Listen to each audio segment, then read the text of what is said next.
quisiera comenzar con una parábola que de alguna manera el Señor trajo a mi corazón, a mi mente estando sentado. Cuando Dios creó al primer puerco o cerdo, lo hizo como una oveja. Lamentablemente falló en su intento y pasó de ser una oveja a ser un puerco, a ser un cerdo, a ser un enemigo de Dios. No sé si me van llevando, si tengo que explicarlo. Todos sus descendientes eran cerdos, aunque algunos fueron sacados de ese grupo y puestos por Dios en otro grupo llamado la generación divina, hasta que vino un verdadero cordero, una verdadera oveja, y les dijo: yo puedo transformar tu corazón de cerdo en corazón de oveja. Muchos no le creyeron. ¿Sabe lo que dijeron? Es imposible. Un cerdo nunca dejará de ser un cerdo, un puerco nunca dejará de ser un puerco, y menos convertirse en una oveja, porque mi cuerpo está hecho como un cerdo, mi hocico es de un cerdo, mis deseos son de un cerdo, pero ese cordero dijo: yo puedo transformarlo. Y realmente, cuando Cristo murió y resucitó, nos dio una promesa a todos nosotros: yo puedo transformarte de ser un enemigo de Dios a ser amigo de Dios. Yo puedo trasladarte del poder de las tinieblas al reino de mi amado Hijo. Y yo puedo transformar tu corazón de pecador en el corazón de un santo perfecto delante de mí, para gloria y honra de mi nombre. No todo el mundo lo creyó. Pero ¿saben qué? Los que los creyeron fueron transformados. Pero cuando eran transformados, la gente le decía: es que es imposible. Es que tú no pareces una oveja. Bueno, está bien, yo tengo un cuerpo todavía igual que cuando yo me convertí. Yo no sé cuántos tienen el mismo cuerpo. No le cambió nada. Bueno, quizá un poquito la barriga le crece un poco a uno, pero nada cambió. Pero hay algo que cambió en uno y uno ya no es el mismo. Yo no sé si usted piensa que usted es el mismo que antes de convertirse, pero si usted puede mirar hacia atrás y dice: wow, pero yo era así, de esa manera. ¿Saben lo último que Dios va a cambiar en la parábola de este puerco? Lo último que va a cambiar es el cuerpo de cerdo, y lo va a transformar en el cuerpo de la gloria suya. Entonces sí, de verdad va a parecer una oveja completa. Y trayéndolo a la realidad, éramos enemigos de Dios. Todos nosotros habíamos pecado. ¿Vivíamos dónde? En la inmundicia del pecado. Cristo nos ha trasladado al reino de su amado Hijo y nos ha lavado, nos ha limpiado, nos ha santificado y nos ha llevado a un punto donde podemos crecer en Cristo Jesús hasta ser semejantes a Él. No es que lo hayamos alcanzado ya, pero un día este cuerpo va a ser transformado al cuerpo de la gloria del Señor. Y seremos semejantes a Él porque le veremos. ¿Saben cuál es el problema? Que a veces la gente dice: eso no puede ser. ¿Y sabe lo que dice la palabra? Sí puede ser.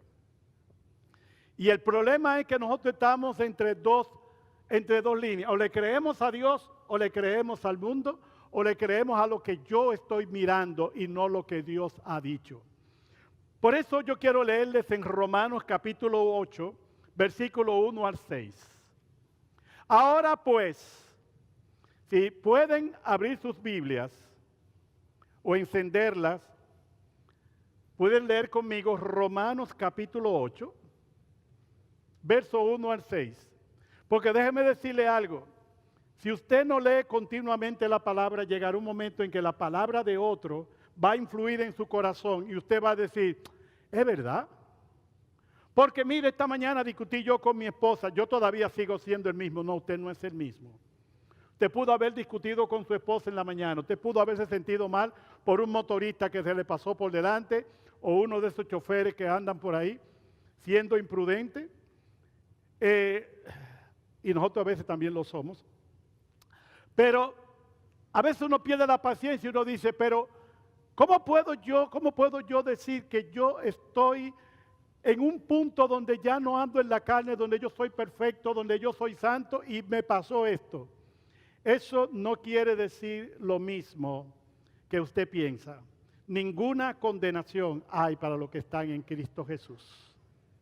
Porque la ley, fíjense en esto, la ley del Espíritu de vida, perdón, hay una parte que yo no leí, pero la taché porque realmente no está en los mejores manuscritos. Algún creativo la puso para evitar que los hermanos vayan a pensar otra cosa. Y es lo que dice, los que no andan conforme a la carne, sino conforme al Espíritu. Eso no está en los originales, en los manuscritos más antiguos. Eso se lo agregaron después a algún creativo para, espérate, ponle eso, no vaya a hacer cosa. De que los hermanos crean que no hay ninguna condenación para lo que hay en Cristo Jesús, sí, pero los que no andan conforme a la carne, sino conforme al Espíritu. Porque entonces, si es así, más adelante en Romanos 8, más adelante dice, ¿quién condenará a los hijos de Dios? Deberían ponerle ahí también, ¿quién condenará a los hijos de Dios que no andan conforme a la carne? No lo dice. ¿Quién condenará a los hijos de Dios? Dios es el que justifica. Así que, ¿quién los acusará? Así que esta parte fue añadida y lógicamente luego en algunas versiones actuales no existe. Dice, la ley del Espíritu de vida en Cristo Jesús me va a librar a partir de un tiempo, lógicamente, de la ley del pecado. ¿Dice eso la Escritura? ¿Qué es lo que dice? ¿Cuándo me libró? En el momento en que yo llegué a Él, yo he sido librado de la ley del pecado y de la muerte. Porque lo que era imposible para la ley, por cuanto era débil por la carne, Dios enviando a su Hijo en semejanza de carne de pecado y a causa del pecado, condenó al pecado en la carne para que la justicia de la ley se cumpliese en nosotros, que andamos en la carne.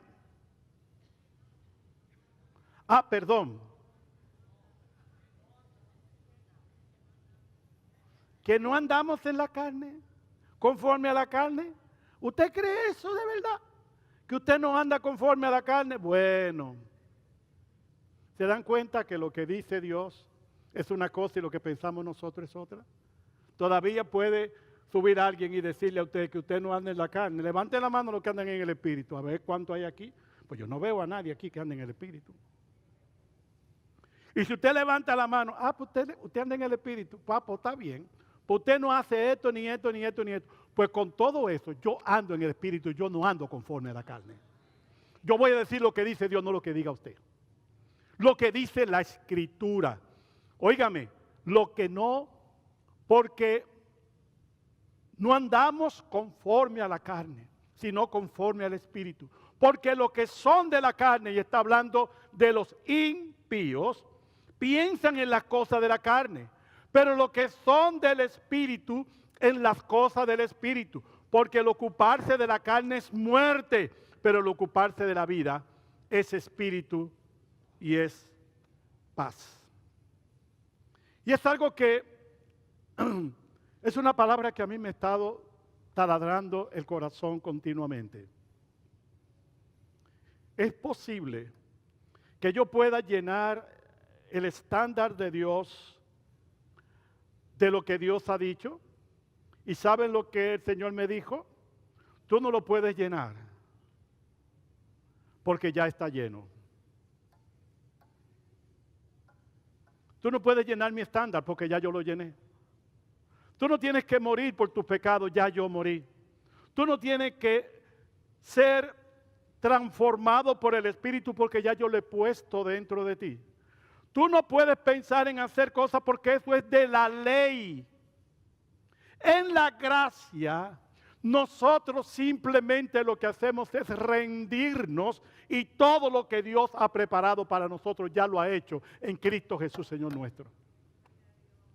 ¿Cuántos saben? Miren, es una palabra que a mí me ha estado. Yo oí a alguien que me dijo, es un hermano muy querido, me dijo, el único que dijo, el único, no hay otro, que dijo sed imitadores de mí como yo lo soy de Cristo. Pero nadie puede decir eso. Porque Pablo sí que era perfecto. Porque él lo dijo, lo que somos perfectos, una cosa pensemos. Ok, dice lo que somos, no yo soy perfecto, no hay nadie más. Lo que somos perfectos, una cosa pensemos. Ok, Pablo dijo, fue lo único que dijo, sed imitadores de mí como yo lo soy de Cristo. Así que Pablo tiene que haber sido un hombre santo, completo, todo el tiempo, que no tuvo los problemas que nosotros tuvimos. Hasta que yo pensando en la vida de Pablo, lo primero que tengo que entender es que Pablo era un sicario religioso. Lo dice él mismo, yo perseguía a muerte este camino. O sea, él no lo perseguía para decirle, mire, yo no estoy de acuerdo con usted, vamos a discutir. No, no lo perseguía para eso. Él lo perseguía a muerte. Cuando mataron a Esteban, él estaba ahí y estaba consintiendo con su muerte. Eso sí, mátelo, falta una pedra todavía más. Estaba consintiendo en su muerte. Era un sicario religioso, de tal manera que los discípulos le tenían miedo. Cuando Dios le dijo a aquel discípulo Ananías, Ananías, mira, hay un hombre llamado Saulo de Tarso, nada más de oír el nombre, ya metía miedo, que está en la, ve ora por él. Señor, pero déjame explicarte algo que quizás tú no sabes. Tú no conoces a ese Saulo de Tarso, pero será el mismo fariseo religioso que anda por ahí matando, ese mismo. Ve y ora y dile que yo le mandé a decir al que vaso escogido me es él. Bueno. Ananías fue, oró, recobró la vista, le dijo, Dios te ha dicho esto, por si acaso. Porque estamos hablando de un sicario. Pero este sicario religioso que Dios trató con él, confiesa después en el libro de Corintios, creo que sí, conozco un hombre si en el espíritu o en la carne, no lo sé, que fue llevado al tercer cielo. Señor, tú llévate al tercer cielo, pero llévate a ¿cuál de los discípulos? Porque Pedro te negó. Juan, el discípulo amoroso, mandó a buscar fuego del cielo para matar los samaritanos. Y el Señor le dijo, pero tú no sabes de qué espíritu tú eres. Oye, esto no eres fácil. Y manda a buscar a este, y no solamente eso.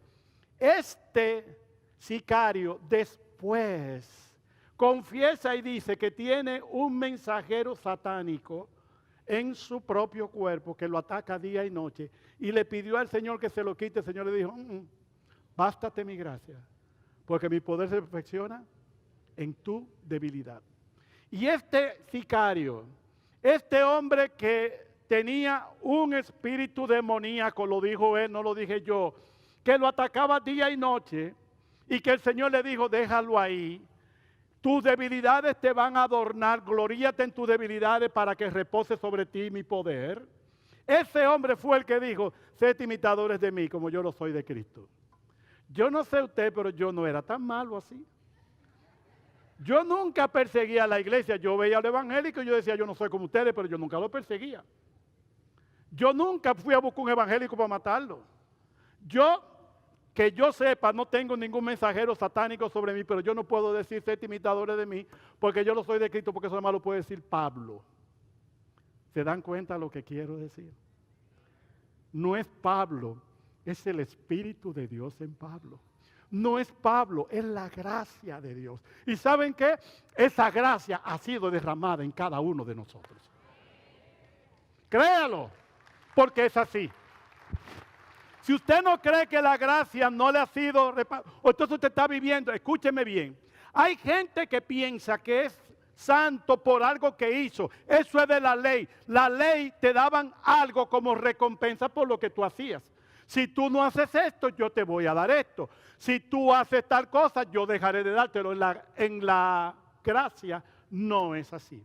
En la gracia, si usted deja de hacer algo, no es que usted va a ser condenado, es que usted va a dejar de disfrutar de los beneficios que la gracia le da. O sea, yo no conozco a ningún padre que vaya a matar a un hijo porque rompa un florero. O porque malgaste lo que le da. Simplemente le va a decir, bueno, porque malgastaste todo lo que yo te di para tu mesada, te vas a quedar el fin de semana aquí en la casa porque tú no vas a tener un centavo más. Perdiste los beneficios, pero no por eso ni te voy a castigar, ni te voy a castigar, ni te voy a matar, ni te voy a sacar de la casa, ni va a dejar de ser mi hijo. Yo creo que necesitamos revisar un poco la gracia de Dios. Porque en la gracia todo lo que yo soy, no lo soy por mí mismo, lo soy por la gracia de Dios. Todo lo que yo pueda hacer, no lo hago porque, bueno hermano, que ya usted sabe, eso es rodilla, eso es ayuno, eso es oración, eso es lectura de la Biblia. Está bien todo eso, pero ¿usted cree que usted se ganó todo eso por haber hecho eso? ¿O la gracia de Dios ya lo santificó, ya lo preparó, ya usted está completo? Lo que pasa es que usted tiene que accesar a los beneficios de la gracia en vez de quedarse sentado ahí esperando, bueno, es que yo no soy digno de esas cosas. Ninguno lo somos. Pero ¿saben qué? Dios tomó a todos los que no son dignos y lo hizo digno de estar delante de Él. No solamente lo hizo digno, lo llevó al punto más alto que ni los ángeles pueden aspirar a eso. Mi hijo eres tú. Mi hija eres tú.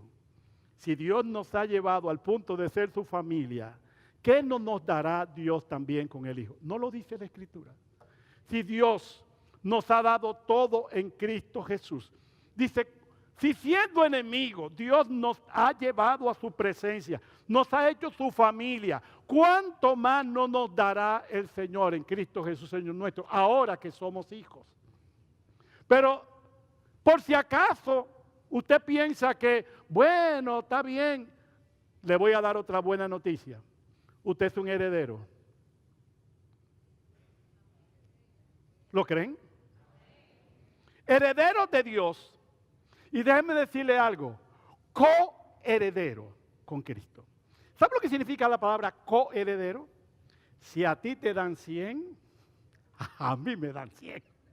Eso es coheredero, no es él va a heredar más y tú vas a recibir una pequeña porción. No, coheredero significa cuando yo reparta mi herencia entre todos mis hijos primogénitos, a este le voy a dar lo mismo que a Cristo. ¿Saben ustedes que hay una ley entre los judíos que al hijo primogénito se le entregaba todos los tesoros del padre? Y a los otros hijos se le daban dones. Coge esto aquí, coge esta casita, coge... Pero al primogénito se le entregaba todo.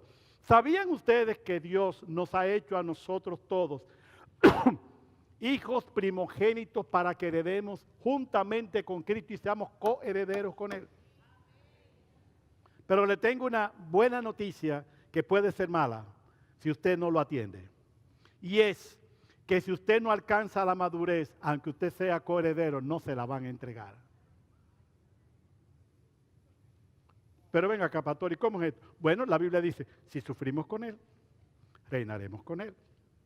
Si usted no alcanza la madurez, el Padre nunca le va a entregar la herencia. Usted será un hijo, lo amarán y todo. ¿Cuántos conocen este programa que se llama, que es con niños con problemas de síndrome de Down? ¿Alguien conoce eso? Que tienen un programa con niños con síndrome de Down, que lo hicieron los padres y hasta presenta juegos de béisbol y todo eso. Quiéreme como soy. A Dios no hay que decirle quiéreme como soy. Él nos ama como somos. Pero yo conozco varios empresarios que tienen hijos que son con síndrome de Down. O con mongólico, como le llaman algunos, pero es síndrome de Down. Esos padres aman a sus hijos como ustedes no se imaginan, pero nunca han pensado entregarle la empresa a ese hijo para que la maneje. Lo más que puede hacer es crear un fideicomiso y decirle, manténme a mi hijo hasta que se muera. Y lo garantizan por si yo me muero, porque yo tengo que cuidar de mi hijo.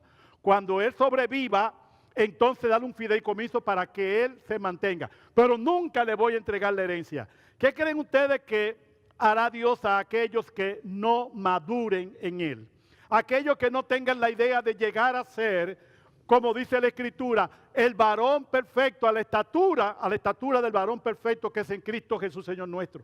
¿Por qué creen ustedes que los pastores, ministros de Dios, los apóstoles, profetas, evangelistas, todos nosotros tenemos la encomienda de edificar a los santos hasta que todos lleguemos a la estatura del varón perfecto que es en Cristo Jesús, Señor nuestro. Para que ya no seamos niños fluctuantes llevados de aquí para allá. Pero es la estatura del varón perfecto, a la plenitud de Cristo. Si usted no llega a esa plenitud, es posible que Dios le diga, mira, tus obras nunca fueron conforme a la gracia, lo hiciste en ti mismo. Será heno, paja y hojarasca. Las obras serán quemadas, pero tú vas a ser salvo. La salvación no la vas a perder, pero lo que vas a perder es el reino. Lo que vas a perder es la forma de actuar en el Señor. Lo que vas a perder es, por la madurez, vas a perder la oportunidad de manejar como administrador lo que Dios te ha dado. No dice la palabra, buen siervo fiel. En lo poco me has sido fiel, en lo mucho te pondré. Así que el creyente que se mantiene en Cristo Jesús tiene que aprender a manejarse y pensar, Señor, ¿hasta dónde tú quieres que yo crezca? Dios tiene un estándar. Y déjeme decirle algo, ya llenó el estándar. El punto de usted solamente es dejar que Él crezca y usted menguar. Pero el estándar ya está lleno, la estatura del varón perfecto.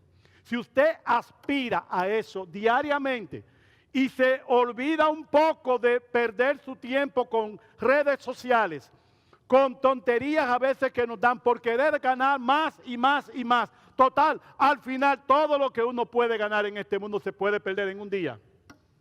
Si no, pregúntenle hace 2 semanas a las personas que en la capital perdieron todo por un día nada más. Por horas de lluvia. Lo perdieron todo. Hubieron varios que perdieron hasta la vida. Todo por lo que se ocuparon y preocuparon fue perdido. Sin embargo, lo que el Señor nos llama es, óyeme, presta atención a lo que es importante para que puedas crecer en mí. ¿Y saben qué? A la hora de morir, lo que haya en este mundo se puede quedar, pero uno dice, sí, yo perdí eso, de todas maneras lo iba a perder porque desnudo salí del vientre de mi madre y así mismo me voy. Pero lo que yo gano en el Señor, nada me lo puede quitar y poder disfrutar de todo eso. Por eso Pablo dice, miren amados, déjenme decirle algo, ustedes no andan conforme a la carne, sino conforme al Espíritu. Si alguien no lo quiere creer, allá él. Pero déjeme decirle algo, usted tiene que ocuparse justamente de poder decir, un momentito, yo tengo que hacer un basta ya, un hasta ahora, un ya. De ahora en adelante yo voy a andar conforme al Espíritu, no conforme a la carne. ¿Por qué? Porque tengo el poder dentro de mí. Porque la gracia de Dios me ha cubierto, porque su Espíritu Santo me ha llenado. Y cuando el apóstol Pablo habla en esta epístola, habla de 2 situaciones, de 2 entidades que pueden estar en nosotros. Es la carne y el espíritu. A la carne le llama Sark y al espíritu Neuma. Ok, Sar quiere decir literalmente carne. Esa es una de las primeras acepciones. Esta palabra tiene 3 formas diferentes de presentarse en la Escritura. La primera es carne. No todo lo que es carne es malo. Puede representar mi cuerpo físico. Miren, por ejemplo, lo que dice en Romanos 2:28. Pues no es judío el que lo es exteriormente, ni es la circuncisión la que se hace exteriormente en la carne. Está hablando del cuerpo. Incluso Dios fue manifestado en carne. Esa palabra carne se refiere a nuestro cuerpo. Y hay gente que dice, hermano, usted está en la carne. No, esto no es carne. La carne no es aquí que está. Es otro tipo de carne de la cual podemos hablar más adelante. La segunda palabra que usa es katasarca. Es humanidad, pariente, de quien yo desciendo, de quien yo soy familia. Esto es katasarna. Lo que yo soy, katasarca, lo que soy en mi carne en cuanto a la familiaridad. Dice, por ejemplo, mirar, eso implica mirar las cosas desde el punto de vista humano, de mi mente, de lo que yo soy. Por ejemplo, Abraham es nuestro antepasado katasarca. en cuanto a la naturaleza humana. También habla de Jesús, el hijo de David, catasarca. En otras palabras, Jesús es hijo de David, catasarca, quiere decir pariente o descendiente. Dice acerca de su hijo, nuestro Señor Jesucristo, que era catasarca de David según la carne, o que era linaje de David según la catasarca. Y lo último es la palabra sarc. Este es un sentido que para nosotros es bien conocido. Se refiere al tiempo cuando estábamos en la carne, enemigo de Dios. Romanos 7:5. Porque mientras estábamos en la carne, las pasiones pecaminosas que eran por la ley obraban en nuestros miembros, llevando fruto para muerte. Habla también en Romanos 8 de los que andan conforme a la carne, en contraposición de los que viven en el Espíritu. En el 8:6 habla de que ocuparse de la carne es muerte. Habla en el 8:8 los que vivís según la carne no pueden agradar a Dios. Y en el capítulo 8, verso 9, dice, vosotros no vivís según la carne, sino según al Espíritu. Y cuando la Escritura se refiere a la carne, se refiere a esa parte de nosotros que le sirve de cabeza de puente al pecado. Es decir, naturaleza pecaminosa. Naturaleza pecadora, aparte de Cristo. Todo lo que nos puede atar al mundo y nos puede en contra de Dios. Vivir conforme a la carne es vivir con una vida dominada por el pecado. Ahora, yo quiero preguntar algo honestamente. Y como creyente yo conozco la respuesta, pero quiero que ustedes mismos la respondan. ¿A cuánto le gusta vivir dominado por la carne? ¿A quién le gusta vivir dominado por la carne? Que uno diga, Dios mío, otra vez metí la pata. Otra vez hablé mal. Otra vez ofendí. ¿Verdad que no es agradable? Pero ¿saben por qué no es agradable? Porque usted tiene el Espíritu de Dios en usted. En el mundo ellos se gozan en hacer maldad. Mira, fulano se ofendió, qué bueno. Pero nosotros no. ¿Por qué que yo no quiero vivir así? Porque esta carne ya no es parte de la naturaleza divina que ha sido derramada en nosotros. La carne representa lo más bajo de la naturaleza humana. Es y representa todo lo que es el hombre aparte de Cristo. Gálatas 5, 19 al 21. Y hablemos de lo que son las obras de la carne. Manifiestas son las obras de la carne que son adulterio. Los inconversos se gozan en eso y hasta lo proclaman. Lo proclaman, lo dicen. Yo recuerdo de alguien que dijo, todos los hombres tienen que tener su querida. Así mismo. Y todo el mundo lo aplaudió. Porque no entienden que eso es una obra de la carne, pero ellos viven en la carne, ellos se gozan en eso. Adulterio, fornicación, inmundicia, lascivia, idolatría, hechicería, enemistades, pleitos, celos, ira, contienda, disensiones, herejías, envidias, homicidios, borracheras, orgías y cosas semejantes a estas, porque no podemos acabar con todo esto, acerca de lo cual los amonesto, como ya lo he dicho antes, que los que practican tales cosas no heredarán el reino de Dios. Pero nosotros sí somos herederos del reino de Dios. Amén. Eso tenemos que estar claros. Eso es lo que hacen ellos. Y Pablo dice, miren, eso es lo que ellos hacen. Y eso, lo que hacen eso, los que practican tales cosas, no heredarán el reino de Dios. En contraposición, habla después del fruto del Espíritu. Y esta palabra espíritu que aparece no menos de 20 veces en este capítulo 8, proviene de la palabra hebrea ruat, que significa aliento.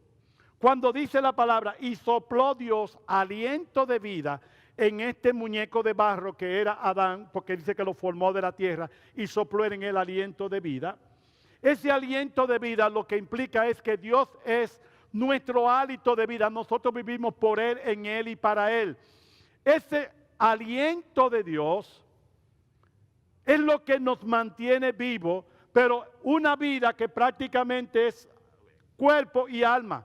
Pero cuando vino Cristo, Él dijo, yo les doy vida, pero no cualquier vida, vida en abundancia.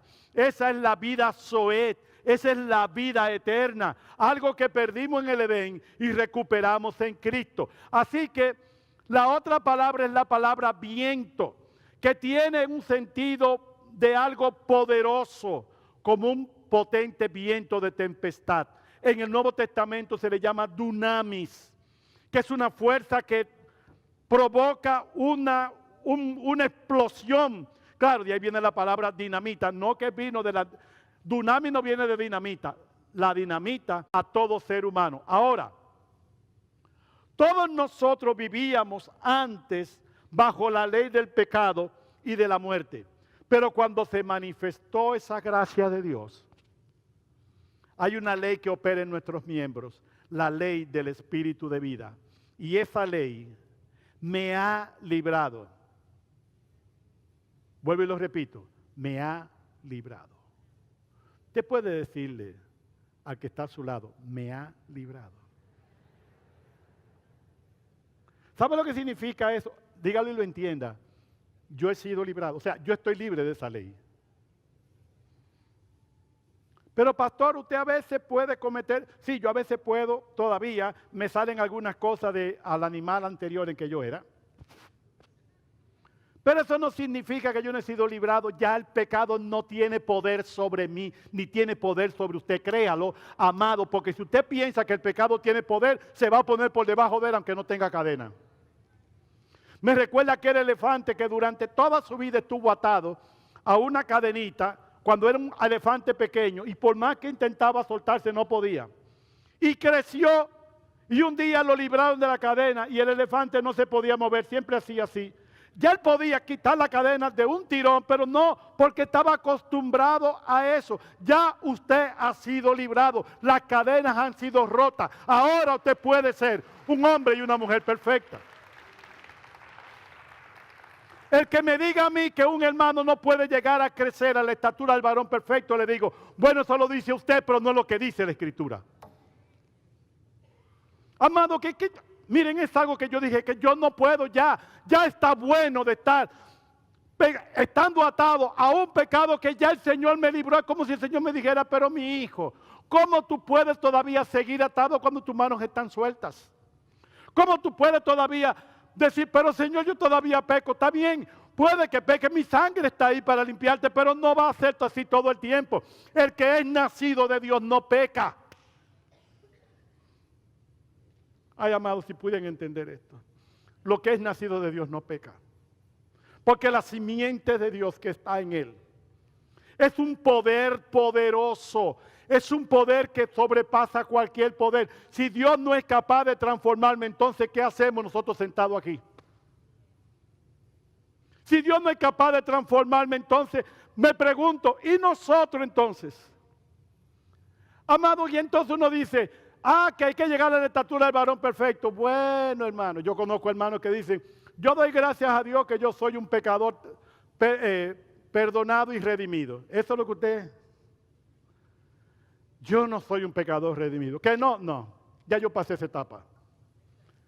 Yo soy un creyente, santo en Cristo Jesús, perfecto y llamado a la completa perfección. Porque yo todavía no le he alcanzado, pero prosigo a la meta. Yo tengo una meta y yo prosigo a ella. Yo voy a agarrar aquello para lo cual ya Dios me agarró. Si usted no se ocupa en agarrar lo que ya Dios lo agarró, usted se va a quedar todo el tiempo en el aire, corriendo sin saber para dónde va. Yo tengo una meta, usted tiene una meta, la Biblia nos da una meta. Usted tiene la meta de alcanzar la estatura del varón perfecto. Y en ese camino, dice Pablo, hasta donde he llegado, hasta aquí, yo soy perfecto. Ahora, todavía me falta alcanzar. Tengo que llegar a la resurrección de los muertos, que todavía yo no he alcanzado eso. Y cuando ya mi cuerpo sea un cuerpo glorificado y perfecto, entonces Dios habrá de decirme a mí y a cualquiera de ustedes, buen hijo fiel, buen siervo fiel. En lo poco has sido fiel, en lo mucho te pondré. ¿Saben qué? No depende de que tú estés aquí arriba, que estés ahí detrás cantando, o estés sentado en una silla, o manejes un motor, o atiendas un negocio, o tengas una empresa. No depende de nada de eso. Todo eso es humano, todo eso se pierde, todo eso se queda. Eso no va para el cielo. Es tu corazón transformado lo que va a llegar allá. Y todos debemos aspirar. Nadie puede quedarse atrás hasta que todos lleguemos. Nadie se puede quedar atrás. Que me diga uno, pero pastor, es que dígame usted, yo lo que soy es un motoconcho. Tú puedes llegar. ¿A ser perfecto? Sí. ¿A servir al Señor? Sí. ¿Y cómo sirvo yo al Señor si a mí ni siquiera me suben en un púlpito? No te subas en un púlpito, súbete en un motor. Eso es lo que tú haces. Pero ¿sabes lo que tú puedes hacer para establecer la diferencia? Cuando tú estés limpiando tu motor antes de salir, tú dices, Señor, cada uno de los que se sientan aquí, que yo pueda predicar una palabra y dame una palabra para todo pasajero que yo tenga aquí. Señor, que cada día yo pueda tener mejor a mi familia y a mi esposa. Señor, ayúdame a poder comunicarme mejor. Señor, ayúdame a crecer en ti. ¿Y saben qué? Ese motoconchista puede llegar al cielo, que cualquiera diría, mira, llegó el motoconchista. Dígame usted. Y usted opinando y menospreciando a ese motoconchista que nunca se subió en un púlpito, y la multitud alrededor de él, dando gloria a Dios y diciendo, bien, perfecto. Y esto, la Biblia dice que cuando nosotros usamos las riquezas injustas para ganar amigos para el reino, ellos nos recibirán en las moradas eternas. Así que usted tendrá personas a su derecha y a su izquierda, aplaudiéndolo y dando gracias a Dios y diciendo, Señor, gracias a Dios por usar este hombre, que fue quien me trajo aquí al reino. Así que nadie se me amilane, ni nadie me diga a mí, pero es que yo no puedo. Hermano, si Pablo pudo, si pudo Pedro, si pudo Juan, usted también puede. Que no me vengan ustedes a decir, pero hermano, pero dígame usted, todos pueden, porque es hasta que todos lleguemos, que no se me quede nadie atrás. Por el contrario, desde ahora en adelante es cuestión de ponerse una meta. Señor, mi meta es llegar. Pero que yo estoy en el último lugar. No importa, te vamos a esperar, porque es hasta que todos lleguemos.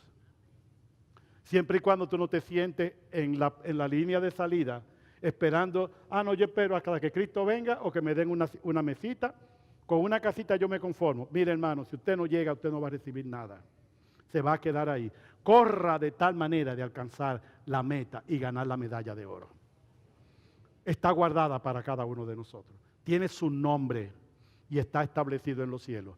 Porque el Señor que nos llamó de las tinieblas a su luz admirable es quien lo va a hacer. Pregunto, ¿qué fue lo que usted hizo para que Cristo dijera, ese sí vale la pena salvarlo? Porque ese sí es un hombre de Dios. Bueno, no es un hombre de Dios, es enemigo de Dios, pero no importa. Yo lo voy a salvar. Dígame, ¿qué fue lo que usted hizo? Si alguien puede decirme qué fue lo que hizo, yo le digo, bueno, hermano, dígame cuál es la cosa. Porque a mí me salvaron siendo enemigo. A mí me salvaron estando perdido. A mí me salvaron y no me preguntaron qué fue lo que tú hiciste. A mí me llamaron simplemente, Dios me vio caminando y camino al infierno, como íbamos todos nosotros, por cuanto todos pecaron. Imagínese usted una fila enorme de personas, todo, y que venga Dios y diga, tú, sal, tú, sal, tú, y nos va sacando a todos de la fila. Y uno se queda, dime, Espíritu Santo lo convence de pecado, justicia y juicio. Y usted dice, wow, qué palabra que me ha trabajado mi corazón. Ese es el Espíritu Santo trabajando. Esa palabra que usted dijo ese día, eso me transformó totalmente. Yo quiero recibir a Cristo como mi Señor y Salvador. Y usted diría, sí, pero fue que yo decidí. Ay, le doy una noticia, ni siquiera eso. Él los convenció de pecado, justicia y juicio. ¿Saben que Dios es quien produce en nosotros el hacer como el querer por su buena voluntad? Así que el día que usted quiso recibir a Cristo fue porque Cristo quiso que usted lo recibiera. Oh Dios.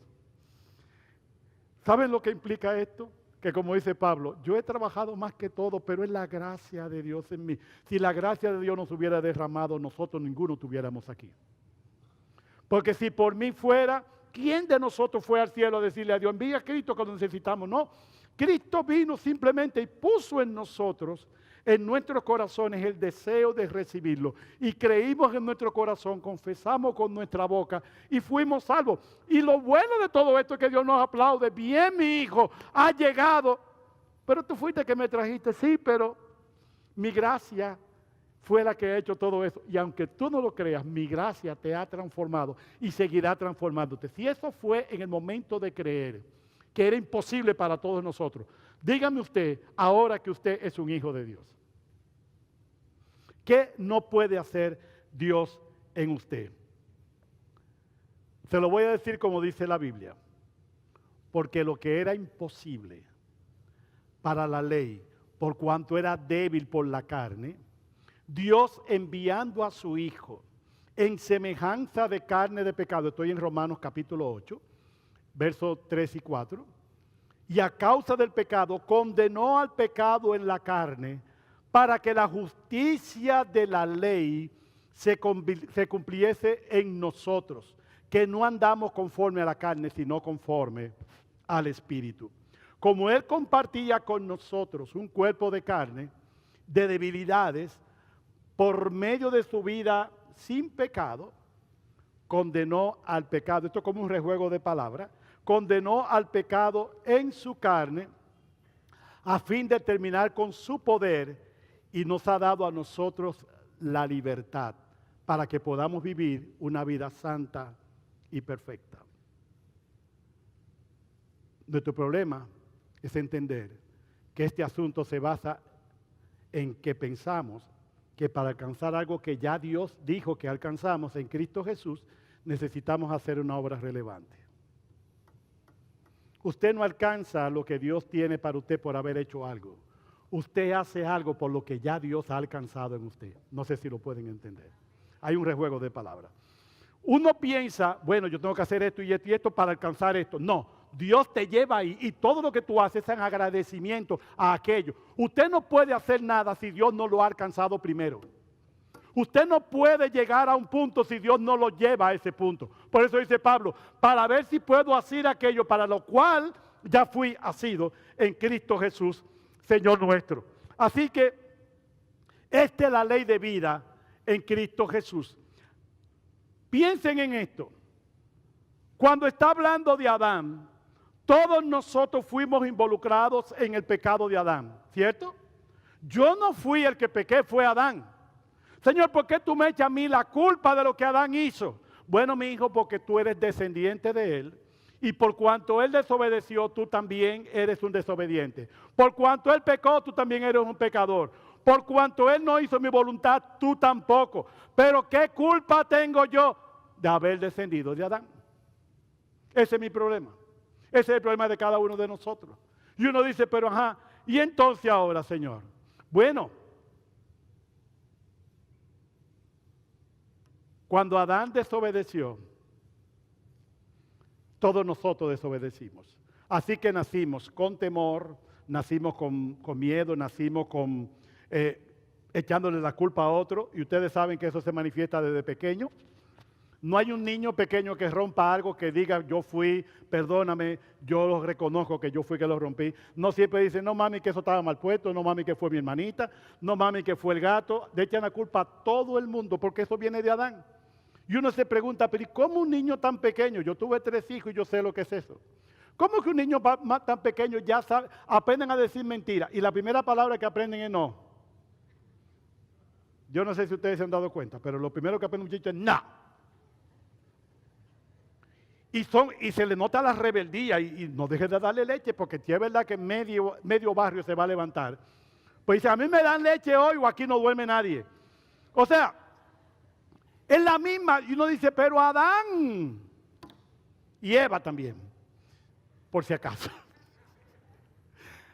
Pero esa desobediencia fatal creó toda una generación.